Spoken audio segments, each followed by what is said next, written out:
the only show focused on stars' improvement strategies and the leaders who implement them. This is the Rising Stars with Rex Wallace Show, brought to you by Hyperlift. Hey everyone, welcome back to Rising Stars. I'm your host Rex. This is co-host Mick Toomey. Mick, how's it going?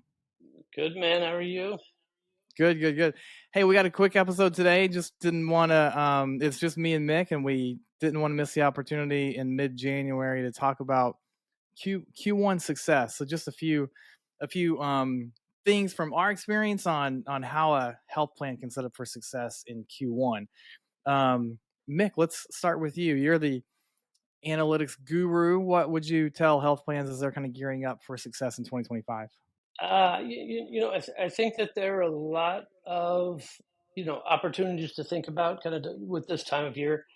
You know, vast majority of the health plans that we work with right now are really starting to think about target setting, right? Like what makes sense for establishing targets at the measure level? How does that then roll up? And is that rolling up meeting the objectives that you want to meet, given a lot of the changes that exist today? And so if I were to kind of offer recommendations based on some of the things that we've seen over time, um, you know, avoid the inclination to go after every target has to be 4 or 5 stars. Sometimes it's just not realistic. So, like we have things, that we use in Stars Monitor that, kind of show here's kind of a likely range based on your level of performance where you can go. I would try to build something like that, to understand what movement's realistic, because if you're at a 60, you're probably not getting to a 90 this year. So don't set expectations with leadership that you're going to go from a 2 to a 5, because it's going to confuse everything, and then you're just going to be red all year. So, take a look at what's reasonable, go through, set those, then, look at what does that mean from your overall score? Does that give you what you need? Go back and take another shot.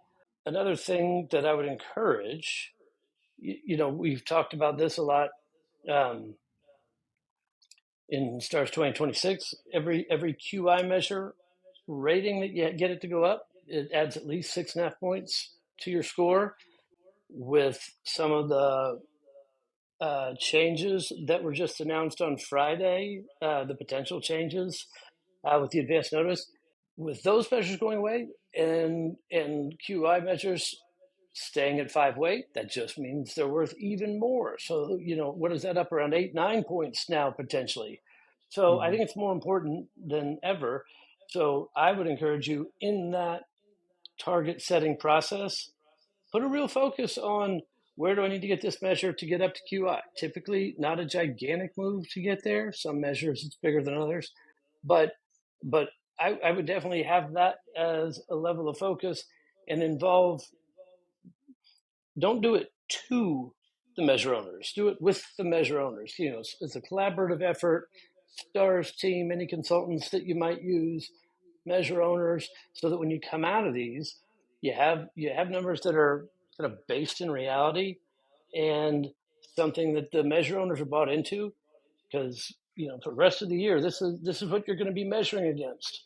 So I just highly encourage that. Doesn't have to be super soon, but February to April, get that stuff going, and get you a good path to begin to target. Yeah, those are spot on. Couldn't agree more. Yeah, great point about the quality improvement measures being even more important from a relative weight standpoint, right? As other measures go away or proposed to go away, at least those things just carry more and more importance. So by far the most important single measures, if you can call them a single measure, right, to focus on. 100%. Yeah, and I think in January too, we're at this kind of unique, in Stars, we're in this unique place because we just finished a measurement year, right? So the whole calendar year is behind us. We've had all of that performance. So it's an important time to reflect back on that. We're also in this, I don't know, maybe call it the fifth quarter, right, of the star rating period that we're in now. So we're in the data collection period. So we have the HEDIS star chase, we have the TTY, call center TTY measures, assuming they're going to still be here. And then the CAP survey. And then obviously we're in the beginning measurement period of the next star rating. So, but kind of taking those in order, right? So I think it's really important, and I've actually said this to a couple of clients today as we're helping them to design like stars summits in early Q1, right? So where we are, bringing in whether it's the measure owners or the executives, it's really important to kind of play that Monday morning quarterback. Look back on, so we're here in January, January 16th of 2025, looking back on 2024 with the mindset of what could we have done differently to achieve a different result, right? It's fresh in our mind. It's easier to look back on a prior period with that perspective than it is to look at what we're doing right now and to think, what can I be doing differently now to achieve a different result, because you don't have results yet. It's much, much easier to look back on last year and say, we're projecting a 3.69. What could we have done differently that would have us at a 3.79 or 3.89, right? More of a solid 4-star with some cushion. Whether that's, it took us too long to get this vendor on board. We're not clear on goal setting early on, right? A million different things. But it's really important right now to look back on last year with that perspective, in my experience, in a group setting. And then if you kind of play that forward, and we're in that fifth quarter, if you will, of the 2026 star ratings, right? So 2024 measurement year is over. We've closed out. We now have our mostly our final admin rates, right? Still a little bit of run out on some of the measures, but we know for the most part where we're going to land pre-hybrid for HEDIS, pre-run out for, if there's much run out for medication adherence and the drug measures, but we know how those final admin rates are playing out. So what do we need to do now? Update our projection, have, increased visibility into that. What do we need to do to close, the door on the 2026 star rating, getting us closer to our goal? Prioritizing Medicare, those important hybrid Medicare measures over other lines of business as much as we possibly can, the ones that will help us achieve our goal. Prepping for the call center TTY measures, training, et cetera. And then tons we can do for the CAP survey, right? Which is, still not happened, but it's going to have a humongous influence still on the 2026 star rating. So, lots of conditioning work we can do there from a member, provider, and internal standpoint. So, from a member standpoint, even the welcome back calls, right? So some warm welcome back to returning members, because those are the members that are eligible for the CAP survey. Ensuring no negative surprises on their plan changes that happened on 1/1. Lots we can do from a member conditioning standpoint, making sure they feel like, hey, we're a high quality plan, we care about them, etc. On the employee side, right, lots of plans will do a CAPS awareness week, right, or something like that in just prior to the CAP survey. So let's say in late February, right? So design that now where you are having every employee take the CAP survey, making sure our team really understands what it is we're being scored on from a CAP survey, what the members are being asked, and why they might answer, what their answer options are too, not just the question, but what are the options that they're given when they're answering, and knowing that when you're asking them on a scale of 0 to 10, how would you rate your health plan, we need them to say 9 or 10. We don't, not 8. There's a huge difference, right, between a 9 or 10 or an 8, but not necessarily in the member's mind. So how do we influence that? And there are things that we help plans do every year to help with that. Yeah, I'll pause there. Mick, anything to add? Well, I was going to ask something like kind of where your head is on one of these things. You and I used to talk about this a lot, but it was probably years ago. The the whole idea of, like you just said, having the employees take the CAPS survey themselves, right? But doing it in a group setting so that, when they can talk through things and they can say, oh my gosh, when I look at our forms thing, we could really do some stuff to improve this. Like being able to highlight when you're taking the survey for real, legit, and thinking about how you impact this. I do think that you're right that if you go through the process yourself for the people answering questions, or answering in these calls, um, it does change your mindset and probably opens it up. I bet a lot of these people have never gone through the entire survey. And so I do believe it would be eye opening and really highlight areas that are often small things that you could make changes on, but ultimately could have a big impact. Yeah, we definitely have some clients I know that do it with that, framed that way. So, and I love what you're saying. So, do it as a group, right? Have a group of employees take it, and then maybe after each section or after, there are roughly 68 questions in the survey, 20 of them impact stars, right? So, especially for those 20, maybe pause after every one. What were you thinking when you answered that question, right? What made you answer it that way from your own personal experience, right? So, you know, And what risks do you see? yeah, Because now I'm taking it a whole different level.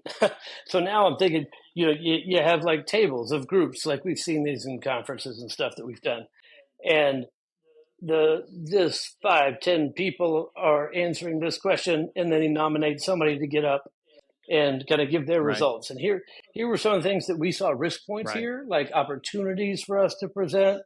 Um, I think stuff like that, we've seen this in yeah, other kind of lives that we've done that I think could be pretty powerful. definitely. I totally agree. Yeah, yeah.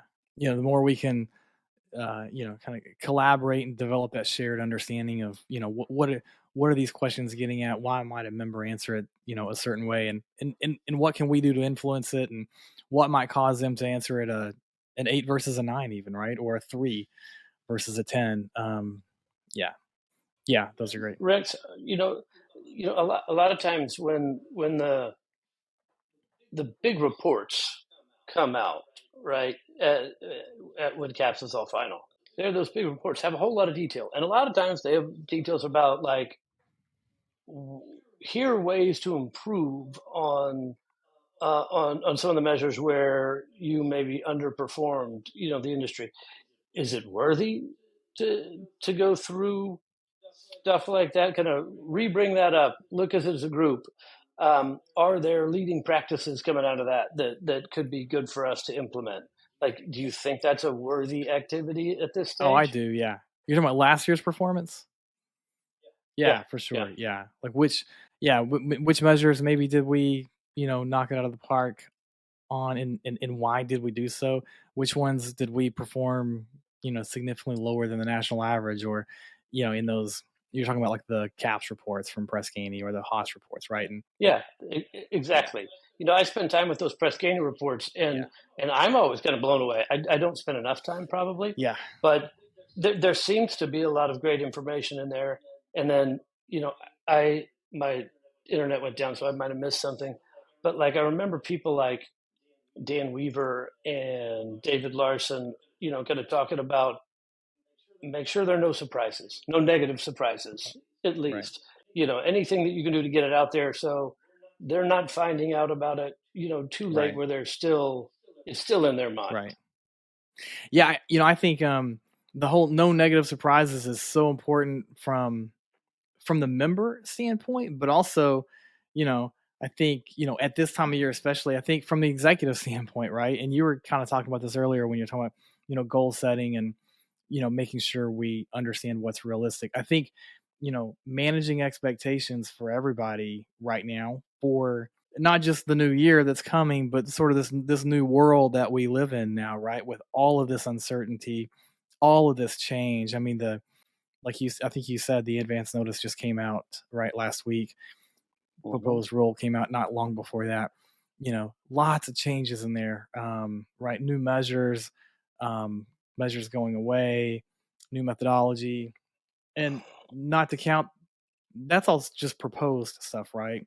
But here we are in January of 2025, and we're starting the second year of the HEI measurement, Couple right? of things that are not And proposed. reward Yeah, right. factors, That are actually right, there. that are going to, we've talked enough about this already, but the reward factor going away, the HEI replacing it sort of, but in no way really replacing the score that you're going to lose from reward factor, right? Yeah, I mean, I think there's still opportunity to ensure, does everybody understand that? Do our executives really understand what the risks are or what this new world is going to make possible? 5 stars shouldn't be our goal, right? 4.5 stars is going to be a stretch for most every plan. There will be some 4.5 star plans, but not like before, I don't think, right? I mean, definitely not 5s. So yeah, making sure that we all are on the same page, our executives are on the same page and really understand what to expect. And we're communicating that to them and to the board. Right. It might be time to republish that whole celebration of life for the 5th star that we did at Masterclass. Kind of in jest, but kind of true. Yeah. Um, and I like that you brought that up because you said we talked about that a lot, so maybe we shouldn't be talking about it again. But You can't say it you and I enough, yeah. talked about you and I talked about Tukey Yeah. ad nauseum 3 years ago, and still, Mhm. there were plans that were surprised, and I was frankly surprised last year. We built the models to be able to model out, where you'd be on HEI. And, it's the first year actually being measured. It actually scores. It's not going to show up in this year's star score, but it will Yeah. now. But I was kind of surprised at the percentage of plans that weren't paying attention really to HEI. And this time, especially if you're a higher performing plan, that reward factor, unless something Mhm. changes, is going away, Mhm. right? Mhm. And how much effort have you put into either HEI, which like you said, you're not going to be able to duplicate it most likely, but you may not even be eligible for HEI. So how are you addressing that? What are you putting in place to be able to counterbalance Mhm. some of Mhm. that 20, 30, 40 basis points going Right. away? Or have you communicated to leadership and everybody's all good with us losing 30 points? Right. Like there are definitely activities to be done, figure out where the lowest hanging fruit is, or start putting things in place that are more longer term in nature that'll be sustainable. Right. And if I'm a stars leader out there at a health plan, I'm sitting here thinking that, especially thinking about managing expectations with my leadership, right, and my board, um, those things. So there are several things that you need to understand and be able to communicate and manage expectations to these other people, right? One is all Right. like the HEI and the reward factor, the member experience weight changes, the things that are happening that are final, right? That we know are happening. They might change, but as of right now, they're in law and they're going to happen, right? And we know the timeline and everything. Secondly, the things that are proposed, so the proposed rule and the advance notice, those things might not happen because the administration changed, but they are out there and have real opportunity to happen, right? And then thirdly, the things that might come from the administration change, right? Like the differences, and get with your policy expert in DC, get with your whatever, your advisors, your consultants, but understand the likelihood of what's going to happen with the Trump administration, with potentially RFK Jr., potentially with Dr. Oz, right? That's different than what's been happening under this old administration. So more focus on consumer experience, on member experience weights, more focus on, or less focus on health equity, right? But all of those kinds of things. And then all these lawsuits, we talked to all of our clients today, spent a lot of time talking about the new Alignment Health um, lawsuit, right? Has some pretty compelling uh, cases in it, right? Some claims they're making that CMS has to respond to. not to mention all the lawsuits that have happened up until now from United and Humana and Centene and Zing and Elevance and Scan, right? And Florida Blue, that's what, eight lawsuits I think that have happened. Some have been ruled on, some not yet, but those are the things that are going to drive future change, across stars, and potentially between Humana and even Florida Blue and alignment, potentially change the program as we know it, right? Anyway, yeah, lots, like if you're a stars leader and it's in early Q1, you want to read all of that stuff and create your own perception of how it's going to impact your organization and communicate that clearly and quickly to your leadership, because they're going to be asking you about it. And I mean, this is the time. I mean, like the not as significant as some of the lawsuits that you're talking about, but the advance notice comes out, potentially taking out some really significant measures in the calculation, and you do some of that, and it leaves a mark. Right. And so, like we ran the models so that we could see, all right, if these were to happen, what does your score look like? Right. And so, we're just huge proponents. If you haven't done it, go do that so that you can go to leadership and say, here's where we're expecting to be, but this could happen, and here's what we would look like. This could happen, here's what we could look like. Right. Are there things that you should start putting in place now to get ahead of it, just in case some of these things, come to play?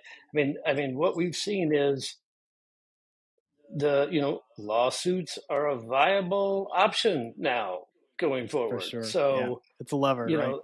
There's no sign of this stuff stopping. No. Totally agree. Yeah, it's definitely a strategic lever that plans are utilizing. But one of the things we talked through today with our clients is it only works. The lawsuits are only effective for the plans who have gone through the other avenues, right? So you have to go through, take advantage of first plan preview, second plan preview. You have to appeal. You have to make your case before a lawsuit, or the lawsuit won't be effective, right? But if you make your cases through those preview periods and then you don't get your way, but you still think you have a case, then you have more likelihood of winning, right? So yeah. Well, it's a quick one today. That's our that's about 30 minutes, right, on tips for success in early Q1. There's a lot more than that, but hopefully that was helpful. But more to come later. So thanks, everyone. Love it. Thank you. As a Medicare Stars professional, you're on a mission to boost your plan's ratings. But complex data and endless metrics make it more than challenging. Enter Stars Monitor by Hyperlift, your guide to improved performance. Our dashboards pinpoint your most impactful opportunities. By focusing on what truly matters, you'll avoid the pitfall of missed targets and achieve the goal of steady improvement. Take the first step towards your Stars success story. Email results@hyperlift.com for a free demo. Stars Monitor by Hyperlift, providing speed to clarity.